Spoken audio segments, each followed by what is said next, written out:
Do you want to live longer and feel fantastic no matter what your age? I do too. And I've been doing a deep dive into some research, and it turns out that living longer isn't about what most people think.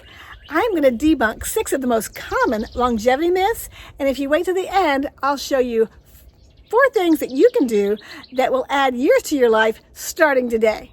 Myth number 1. When people talk about longevity, they're always talking about diet and exercise. Here's a mind-blowing fact. Just having a good community or good friends can help you reduce your risk of dying early by 50%.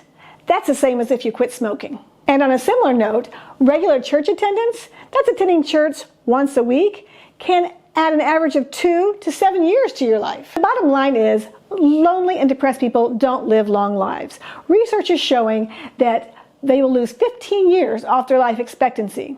So if you're feeling isolated and alone and need to make some friends, explore faith-based communities and churches in your area. It'll add 2 great benefits, the spiritual benefit and the community that you need to live a longer, healthier life. Myth number 2, longevity is all in your genes. Think about the weight of that statement. If you believe that your whole lifespan and all of your health is determined on some predetermined genetic lottery, what's the point of even trying? It strips away all your power, making you feel like a passenger in your own life, destined for whatever hand you've been dealt. Honestly, if I believed that, I'd feel hopeless.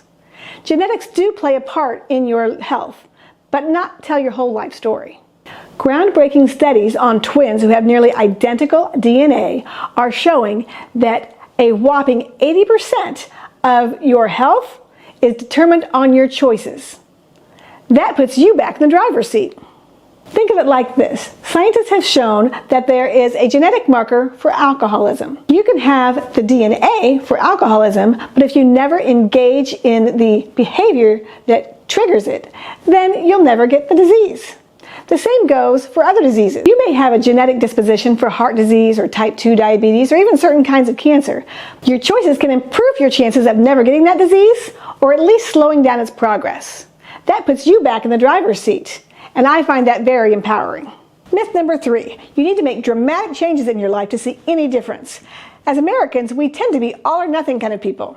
Think about it. You're either training for some marathon or you're on some really restricted diet that has you counting every single calorie, or you're off the wagon and you're sitting on the couch and eating pizza and ice cream. What if I told you that longevity and health isn't about painful extremes? Science is showing that it's about small, consistent efforts that are more effective. Taking a 30-minute walk every day is going to be more effective than a sporadic extreme workout or training for some marathon. And we all know that extreme diets cause the whole yo-yo diet thing, where you get really strict for a while and then you fall off the wagon and then you get back on and you fall off again. Being consistent in your diet, finding a diet that works for you is going to be more effective than doing one of these extremes. If you can find a healthy diet and an exercise program that you enjoy, you're going to be more likely to stick to it. Finding that balance is your key to longevity. Myth number 4, there's some magic supplement or some superfood that's going to help you live longer. Everyone's looking for a magic bullet. The problem is there is no shortcut to being healthy. Your body is a complex machine and it takes a lot of different things to keep it healthy. It's kind of like a car. You don't just put gas in your engine, you also have to change the oil and fix the brakes and make sure the lights are working and change the transmission fluid. If you do all of those things, your car will be healthy and work well. Same with your body. There's lots of things involved. Most supplements are highly processed and they're separated from all of their natural ingredients. When God made our fruits and vegetables, He made them in a way that our body can use them the best. So you're better off eating the orange for vitamin C than just taking the vitamin C pill, because all the things that are in the orange with the vitamin C will help your body use it better. If you're looking for some good whole food recipes, then check out some videos on my channel. Myth number 5, longevity is just about living longer. They're just trying to focus on getting to that 100th birthday. But think about this. What if those extra years aren't so great? What if you're not feeling well and you can't get up and do things with your family like you want to?